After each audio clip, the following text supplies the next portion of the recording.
Haya, wote tusimame, makofi mengi, kina mama vigelegele. Benki ya Ushirika Tanzania oye! Mheshimiwa Dr. Samia Suluhu Hassan oye! Ushirika oye! Mheshimiwa Rais, kwa heshima na taadhima, karibu. Asante Mheshimiwa, tukae.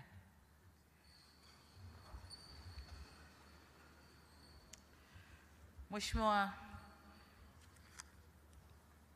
Makamu Mwenyekiti wa Chama cha Mapinduzi na uongozi wote wa Chama cha Mapinduzi Taifa, lakini pia nimemwona mwenye mkoa, mwenyekiti wa mkoa pamoja na kamati yako ya siasa, Mheshimiwa Waziri Mkuu mstaafu na mwenyekiti wa kamati ya kumshauri rais kwenye kilimo, kaka yetu Mizengo Pinda, Mheshimiwa Shamsi Vuai Nahodha, mbunge na waziri kiongozi mstaafu, Mheshimiwa Waziri wa Kilimo, Mheshimiwa Bashe, lakini kitambua uwepo wa Mheshimiwa Shamata Khamis ambaye pia ni waziri wa Kilimo, Umwagiliaji na Mifugo, Serikali ya Mapinduzi Zanzibar, Waheshimiwa mawaziri mliopo hapa na manaibu waziri mliopo pamoja nasi, kinitambue uwepo wa kaka yetu Paul Kimiti, waziri mstaafu lakini mwana ushirika mahiri. Asante sana, tunashukuru kuwa nasi. Waheshimiwa mwenyekiti wa bunge na wenye viti wa kamati za kilimo na bajeti, na waheshimiwa wabunge mliopo, ndugu makatibu wakuu kiongozwa na katibu mkuu kilimo Gerard Mweli, lakini pia katibu mkuu wa Wizara ya Kilimo, Mifugo na Umwagiliaji Zanzibar, ndugu yetu Alhamis Juma, wakuu wa mikoa kiongozwa na mkuu wa mkoa mwenyeji Rosemary Senyamule, lakini nitambue uwepo, tulikuwa naye asubuhi, nimetupa macho sijamuona, wa Regional Manager wa Benki ya Maendeleo ya Afrika Pascal Sanginga, alikuwa nasi, labda amewahi usafiri. Tambue uwepo pia wakuu wa wilaya za Dodoma, lakini pia mwakilishi wa gavana wa Benki Kuu kaka yetu Julian Raphael, ndugu Abdul Majid Nsekela, mwenyekiti wa bodi ya kamisheni ya Tume ya Maendeleo ya Ushirika na makamishna wote mliopo, watendaji wakuu wa taasisi za serikali, wenye viti wa bodi mliopo, Dr. Benson Dienge, mrajisi na mtendaji mkuu wa Tume ya Maendeleo ya Ushirika Tanzania, Profesa Gavas Machimu, mwenyekiti wa bodi ya wakurugenzi wa Benki ya Ushirika COPBank, pamoja na wajumbe wa bodi na wafanyakazi mliopo, ndugu Godfrey Joel Ngura, mkurugenzi na mtendaji mkuu wa Benki ya Ushirika, wawakilishi wa vijana na wanawake kwenye kilimo, wawakilishi wa wakulima na wanaushirika mliopo hapa, wadau wote wa ushirika, viongozi wa dini, wazee wa Dodoma na machifu, wawakilishi wa vyama vya siasa mliopo nasi, ndugu wanahabari wote, ndugu wasanii, mabibi na mabwana, Jamhuri ya Muungano wa Tanzania, ushirika, COPBank. Ndugu wana ushirika, leo tunapiga hatua nyingine kubwa katika safari ya kurejesha hadhi ya ushirika nchini. Kwa muda mrefu sekta ya ushirika imehitaji benki imara itakayowahudumia moja kwa moja wanaushirika. Leo hii ndoto yetu ile imetimia. Hongereni sana. Na sote hatuna budi kumshukuru Mungu kwa kutimiza ndoto hii na kutukutanisha hapa katika uzinduzi wa Benki ya Ushirika, yani Benki ya Ushirika Tanzania, yani COPBank. Kabla ya kuja hapa, nilitembelea jengo la makao makuu ya benki hii yaliyopo hapa Dodoma na kufanya uzinduzi rasmi pamoja na kusalimia watumishi wa benki hiyo. Baada ya kufika hapa, nimetembelea baadhi ya mabanda ya vyama vya ushirika. Nataka niseme nimejionea mambo mengi. nimeona technology, ushirika ulivyoshirikiana na watu wa TEHAMA na kuja na technology inayorahisisha utendaji ndani ya ushirika Tanzania, kuanzia makao makuu ya tume ya ushirika, vyama vikuu vya ushirika mpaka chini kule, jinsi wanavyowasiliana. Lakini tukio la kwanza lilonipa mshangao ni pale benki. Nilipewa jibao hivi, nikaambiwa hiyo ndio kadi, tumbukiza na itafunguka. Nikalitumbukiza jibao zito hivi na likafanya kazi. Nikasema hapa mambo yametulia. Lakini nimeona washirika na SACCOS walivyojidhatiti kufanya kazi zao kuongeza uzalishaji, walivyojidhatiti kufanya kazi na kuitumia benki yao pale kwenye mabanda. Nimeona hayo. Nimeona wanaushirika walivyojidhatiti kuongeza mazao kutokana na huduma wanazozipata kutoka serikalini, ruzuku na mambo mengine. Nimeona walivyojidhatiti kuongeza uzalishaji. Lakini nimewasikia wakitoa shukrani kwa serikali kwa kupatiwa masoko na bei za bidhaa ziko juu. Katika banda moja nimeona kifurushi vikigunia kidogo cha dengu na choko. Wanasema mwaka huu tumeziingiza kwenye stakabadhi ghalani na matumaini yetu bei itakwenda juu kuliko ilivyo sasa. Kwa hiyo inatia moyo kuona kwamba wale wanaohudumiwa na serikali na wenyewe wanapokea huduma na kujitahidi kwenye uzalishaji. Hilo nalishukuru sana. Lakini pia nimeona namna vyama hivi kama nilivyosema vilivyojipanga kunufaika na benki hii tunayoizindua leo. Katika banda moja nimekuta KDCU nadhani na mishirika mingine miwili. KDCU na sisi tumejipanga kukopa bilioni zaidi ya 10 nadhani, na wengine wanakopa bilioni sijui 8 na wengine bilioni ngapi. Nikasema yes, hapa tumefanya kazi nzuri na growth, ukuaji unaonekana. Hongereni sana. Pongezi zangu za dhati kwa Waziri wa Kilimo na saluti kwako Mheshimiwa Waziri, lakini kwako na watendaji wote kwa uongozi thabiti na kuhakikisha maono ya muda mrefu yanatimia na hivyo kufanikisha uanzishwaji wa benki hii. Unajua, nilipomteua Gerard alitoka somewhere akaja kilimo. Kamuuliza, Bashe, una hakika huyu? Mbona kama bosi sana hivi? Wakati ule Gerard anaongea mabega yako juu hivi. Nikamwambia, Bashe, una hakika? Akanambia, trust me, nipe huyu mtu. Hongera Gerard, umefanya kazi nzuri sana. Asante sana. Lakini tunatambua jitihada zenu pia katika kuhakikisha wanaushirika wanapata benki yao, na nimefarijika zaidi kuona kuwa benki hii inamilikiwa kwa 51% na wenyewe vyama vya ushirika. Mmeamua, ni jambo ambalo mmelitaka, limekuja na mmelipokea vizuri, na washukuru sana.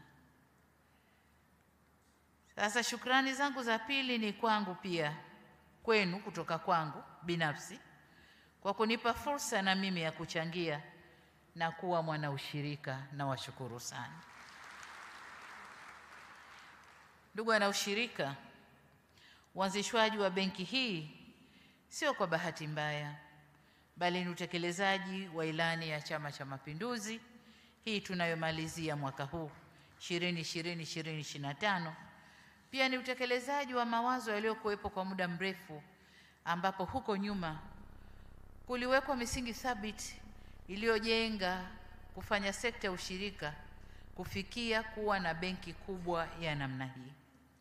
Sote tunajua safari hii ingeanza mapema zaidi, ila upatikanaji wa mitaji nafuu na ya uhakika ndicho kilikuwa kikwazo kikubwa cha ushirika. Nafurahi kwamba muundo wa umiliki wa benki hii yani 51% kwa vyama vya ushirika, 20% kwa CRDB. CRDB, hongereni sana. Utakumbuka mkurugenzi mtendaji wa CRDB, nilipokuja kuzindua makao makuu ya CRDB Dar es Salaam, tulipita kuzindua, tukarudi kwenye ukumbi wa Nyerere kule kufanya mkutano. Moja katika jambo nililokuambia kwamba CRDB ukiangalia neno lake ni for rural development, na nikakutaka urudi kwenye misingi hiyo, usiende tu kimkomasho huko. Leo umetimiza, asante sana. Asante sana. CRDB imerudi sasa kwenda kusupport wale watu wa kule vijijini ambao ndio wazalishaji wakubwa, wanatulisha, wanatupa afya, na wote tunapata jeuri kwa sababu yao. Kwa CRDB na 20% na 10% ni kwa serikali. Tiara, asante sana kwa kuweka mkono wako na kuipa nguvu benki hii. Lakini pia 9% ndio wale wengine waliotajwa, kina Bashiru, kina Chongolo na wengine. Na nani mwingine nimeambiwa? Chama cha Mapinduzi kimo pia mkono wake. Na wengine wote ambao tumo humo ndani tunafanya 9% iliyobaki. Hiki ni kielelezo cha nguvu cha ushirika wa sasa. Muundo huu unalenga kuhakikisha usimamizi wa kitaalamu, uendelevu wa kifedha na huduma jumuishi kwa makundi yote. Yale ambayo tulikuwa hatuyafikii, sasa benki hii inakwenda kuyafikia. Ni jambo la furaha na matumaini kuona benki hii haijaanza kinyonge. Inazinduliwa leo ikiwa na mtaji wa bilioni 58. Kiasi hiki kitachangia kuimarisha upatikanaji wa mitaji ili kuongeza tija kwa kilimo na kuhakikisha usalama wa chakula na kuchochea maendeleo vijijini. Ni matarajio yetu kuwa kila shilingi inayowekezwa na benki hii kwenye ushirika na kilimo itavutia na kuchagiza taasisi nyingine za fedha kuongeza kiwango wanachokielekeza kwenye sekta hii. Hongereni kwa kuanza na matawi zaidi ya 1, yani matawi 4: Dodoma, Tabora, Kilimanjaro na Mtwara. Lakini vile vile mna mawakala 58 ambao ni vyama vya ushirika pamoja na SACCOS. Lakini zaidi ya hapo mna maelfu ya wateja ambao tayari wameshajiunga na benki hii. Hii inaonyesha kishindo mlichoanza nacho na kukubalika kwenu kwa haraka. Inatia moyo kuona mmejipanga kuhakikisha huduma zenu zinafika kwa walengwa wote kwa urahisi na kwa gharama nafuu. Ubunifu wa utumiaji au kutumia ofisi zote za vyama vikuu vya ushirika na SACCOS ili kufikia wananchi wa kipato cha chini na walio vijijini kwenye vikundi vya kijamii, wakulima na wafanyabiashara wadogo ni hatua nzuri ya kuanzia. Hapa tunaanzia, baadaye matawi yataendelea kujengwa na pengine vyama vya ushirika wenyewe kule watakuwa na uwezo wa kujenga matawi yao ili benki iweze kuwahudumia. Hivyo nitoe rai kwa vyama vya ushirika kushirikiana na benki ya ushirika kupanua mtandao wake ili huduma zifike na kupatikana kwa urahisi. Kwa mujibu wa Benki ya Maendeleo ya Afrika, ni wastani wa 5% tu ya ufadhili wa kibenki unaoelekezwa kwenye sekta ya kilimo barani Afrika, bara lote la Afrika. Lakini kwa hapa nchini kwetu Tanzania, takwimu za Benki Kuu ya Tanzania zinaonyesha kuwa kwa mwaka 2023 kiwango cha fedha kinachoelekezwa kwenye sekta ya kilimo kilikuwa 10%. Ni kusema kwamba tumetimiza lile takwa la Malabo Declaration. Waafrika tulikutana kule Malabo na tukakubaliana kwamba 10% ya mapato kwenye nchi yaelekezwe kwenye sekta ya kilimo. Kwa hii ni kusema kwamba Tanzania tumeshafika hapo na tunatarajia kuzidi hapo. Pamoja na hayo, kasi ya kuongezeka kwa mitaji katika kilimo imekuwa ndogo kilinganishwa na mitaji inayoelekezwa kwenye sekta nyingine. Kuwepo kwa benki hii kutaongeza upelekaji wa mitaji kwa wakulima na hatimaye sekta nzima ya kilimo. Ndugu wanaushirika, niombe mtambue kwamba pamoja na kwamba benki hii inajikita katika kuendeleza ushirika, bado ni benki kama zilivyo benki nyingine.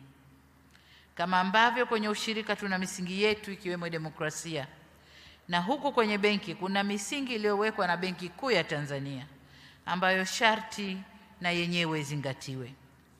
Na alisisitiza hili kwani kuzingatia misingi hiyo kutatuhakikishia uimara, uwezo wa kujiendesha kibiashara na uendelevu wa benki yenyewe. Kwa hiyo wote twende tukaheshimu misingi hiyo. Serikali kwa kushirikiana na wadau wote wa sekta ya fedha itatekeleza jukumu lake la usimamizi wa mpango mkuu wa maendeleo ya sekta ya fedha wa mwaka 2021-2029-30 unaotoa mwongozo wa kuboresha mifumo ya kifedha, kuongeza ufanisi na kubuni mifumo mipya ya huduma za kifedha. Na hapa ndipo alipokuwa akilalamika Waziri wa Kilimo, ambapo nitatoa agizo mbele tunapokwenda. Kwa kuwa benki ya ushirika nayo itakuwa sehemu ya mpango huu, ni matazamio yetu kuwa itakuwa mstari wa mbele kukidhi vigezo vilivyowekwa kwa kutoa huduma za kisasa na nafuu zitakazowafikia au zitakazofikiwa na wengi. Hapa pia nizungumzie na mabenki. Benki tunayozindua leo ni Coop Bank, benki ya ushirika, na sio Coop Bank, benki iliyokuja kupindua wengine. Hapana, ni Coop Bank, sio Coop Bank. Kwa hiyo kuja kwa benki hii ni kuongeza nguvu, ni kuongeza njia za kuwafikia Watanzania mbalimbali na hasa Watanzania wale wa vijijini. Ndio kazi ya benki hii. Kwa hiyo tushirikiane nayo, tufanye kazi nayo. Najua biashara ya benki ni ushindani, tunaweza tukashindana nayo, lakini kubwa tusaidiane nayo ili Watanzania wafaidike na yale tuliyoyakusudia.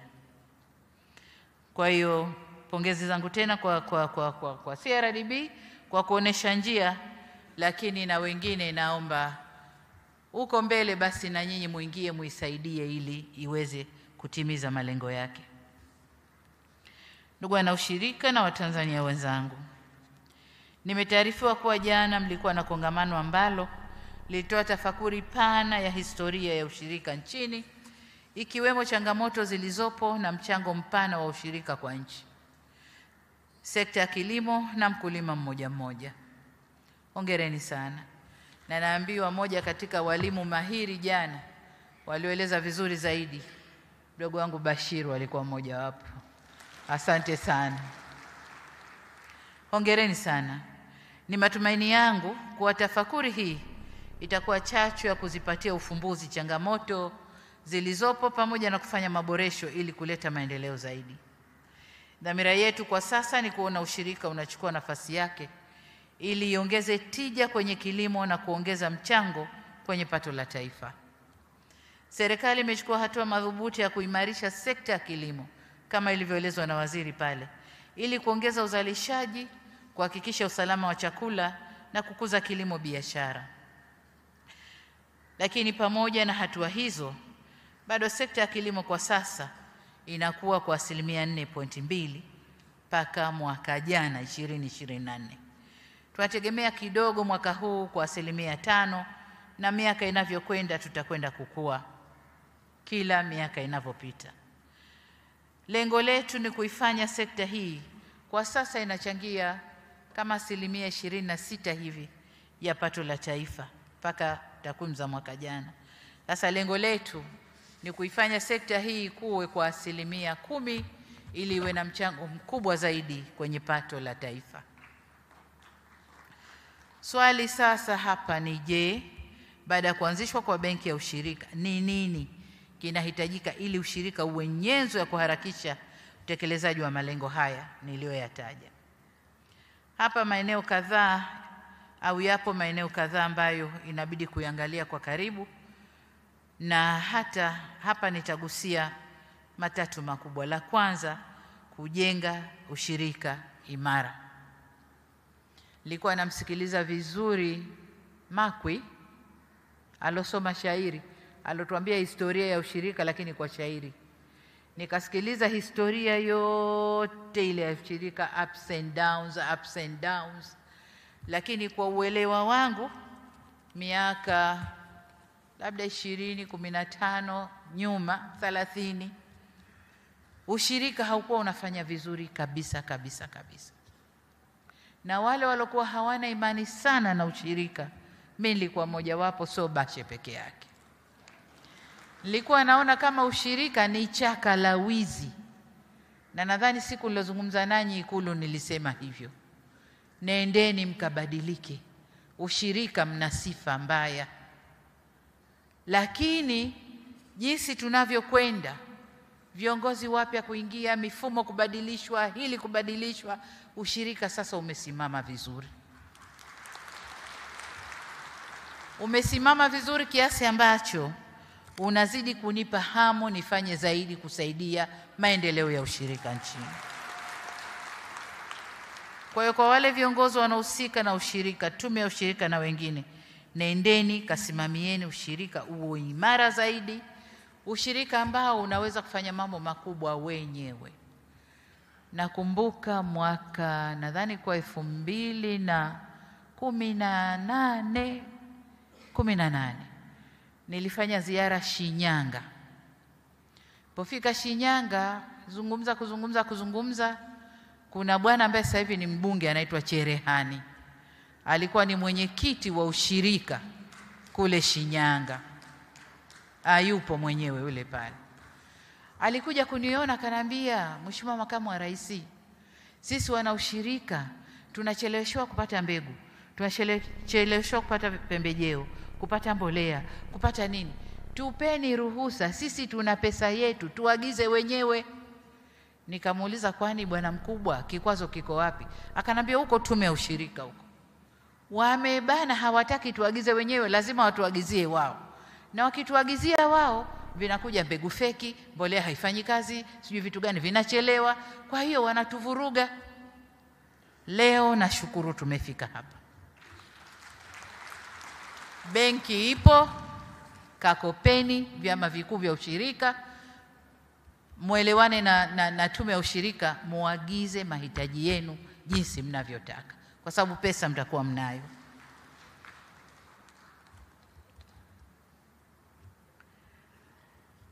Lakini jengine niseme, muwe wabunifu kwa kutanua wigo wa huduma zenu, kwa kuhakikisha mnahamasisha wanaushirika kujiunga kwenye mfuko. Nimeambiwa kuna bima ambayo pia itakuwa zinatolewa na nini, lakini wakulima hawa pamoja na bima za afya, nguvu zinakwenda kuisha jinsi wanavyotumika. Kwa hiyo fanyieni mpango, zungumzeni na mifuko ya hifadhi ya jamii, waweze kuunganishwa huko pia. Waunganishwe huko, wajiwekee akiba, nguvu zikimalizika akiba yao waikute kule. Nadhani pia inawezekana kama moja njia ya ubunifu ya kuwasaidia wakulima. Kwa bima ya afya, na hilo mkiliingiza taleta matokeo, ustawi wa wananchi wetu utakuwa mzuri zaidi. Eneo la pili ninalotaka kulizungumza ni masoko. Ndugu zangu, nyinyi ni mashahidi kwamba serikali tunafanya kila tunaloweza kutafuta masoko, na masoko yanayoleta bei nzuri kwa mazao yetu. Tumefanya mifumo ya stakabadhi ghalani, tumefanya sijui kuna ndio inaitwa TMX, tumefanya sijui minada, tumefanya nini, tumekuza uwazi, tumetumia teknolojia. Ule ujanja uliokuwa ukifanywa ndani ya vyama vya ushirika sasa umepungua kwa kiasi kikubwa, na jinsi tunavyokwenda kutumia tehama na teknolojia mbalimbali, ule ujanja unakwenda kumalizika, ili mkulima apate jasho lake alilolitoa. Lakini kwa upande mwingine, tumeanza kufanya kazi ya kufanya vyama vya ushirika hivi viwe na viwanda vyao. vya kuongeza thamani mazao wanayoyalima. Na nimeona mfano mzuri kwenye mabanda ya maonyesho pale. Nimeona wanao mafuta ya ufuta, nimeona mifano mingi pale. Kwa hiyo hayo ndio tunayokwenda kuyatekeleza na kuwataka vyama vya ushirika mtangulie mbele. Kuwa na viwanda, muongeze thamani, muwe na viwango ili tunapotafuta masoko bidhaa zetu ziwe na viwango vikubwa, viwango vizuri vinavyokubalika kimataifa. Lakini kwa upande mwingine pia vyama vya ushirika niwapongeze kwamba sasa nilipokuwa kule nimeona mmeanza kuingia kwenye benki kukopa kwa ajili ya kujenga maghala. Hili ni jambo zuri. Ni jambo zuri sana. Kwa sababu mkiwa na maghala mazuri yenye sifa, mazao yetu yatakaa vizuri, hayatoharibika. Na tunapokwenda sokoni, mazao yetu yatakuwa kwenye hali nzuri, na hili nalo nataka niwapongeze.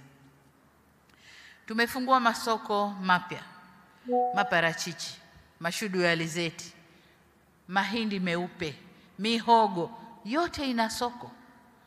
Sasa upande mwingine tunafungua masoko, uzalishaji unakuwa mdogo, hautoshi. Kwa mfano soko la China kwenye mihogo ni soko kubwa sana, lakini uzalishaji wetu bado ni mdogo. Kwa hiyo wanaushirika, hizo ni fursa ambazo ningependa sana mkaziangalia. Jambo la tatu ni usimamizi bora na uadilifu.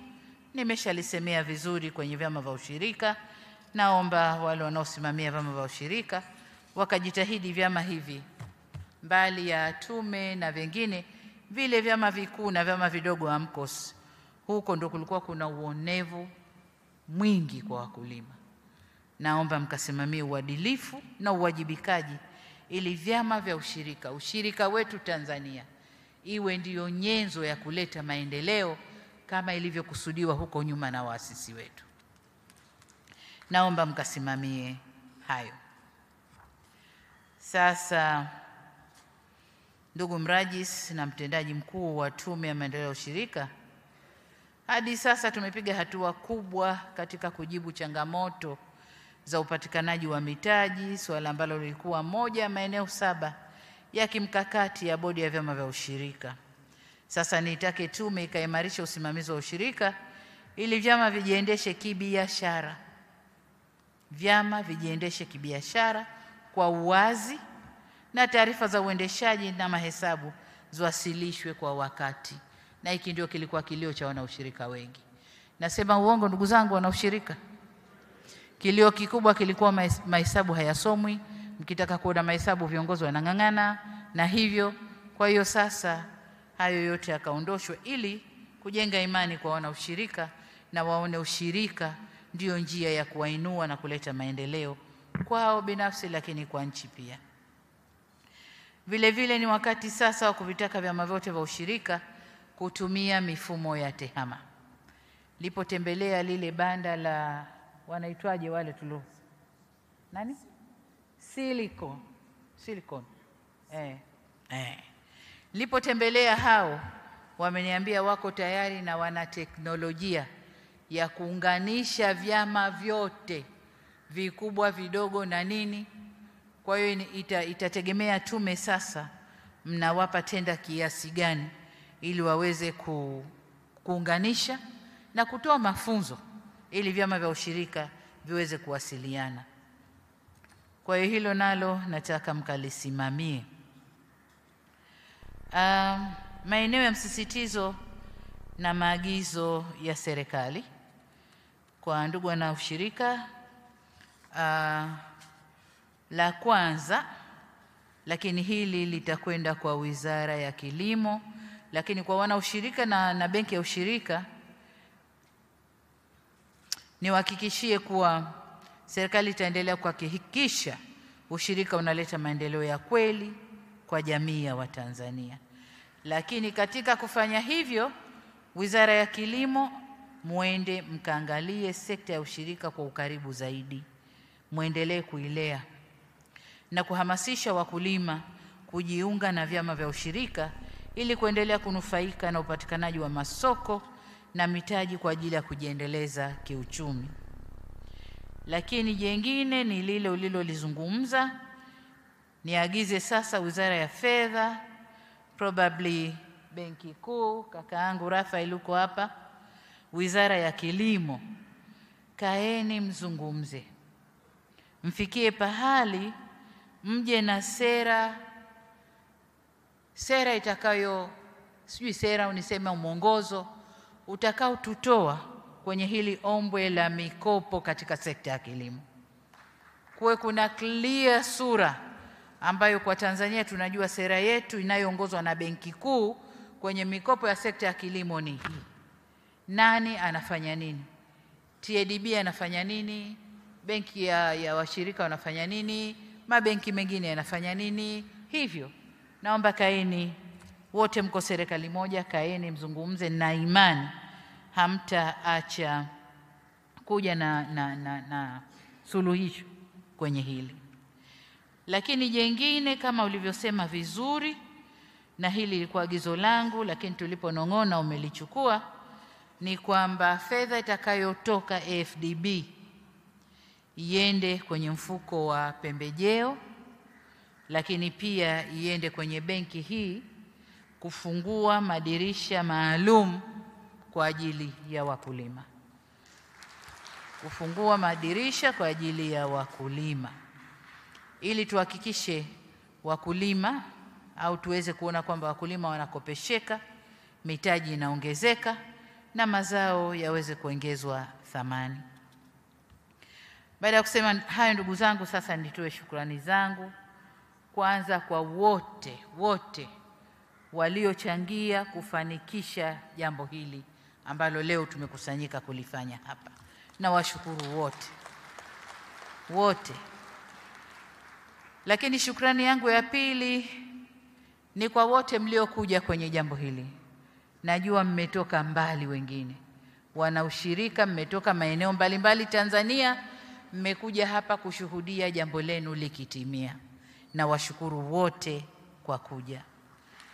Lakini nikushukuru tena Makwi, Bwana Makwi, kwa shairi lile. Umetusomea historia yote ya ushirika, lakini kwa shairi. Nadhani hebu liweke sawa ili lichapishwe, watu wasome historia ya vyama vya ushirika Tanzania. Ule ni mchango mkubwa umetoa, naomba liweke vizuri.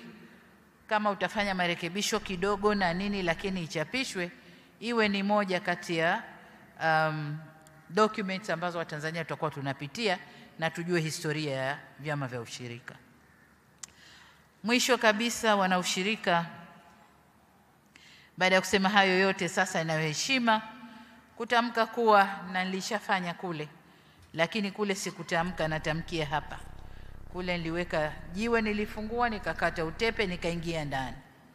Hapa natamka rasmi kwamba Benki ya Ushirika Tanzania, Coop Bank, imezinduliwa rasmi. Makofi mengi na vigelegele. Tusimame, naomba tusimame viongozi.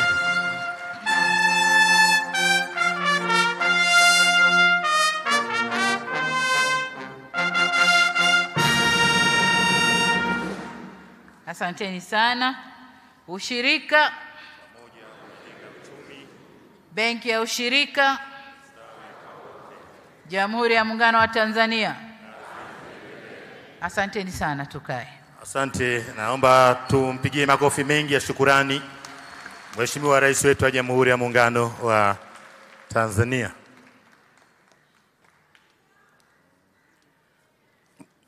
Mheshimiwa Rais, kwa kumaliza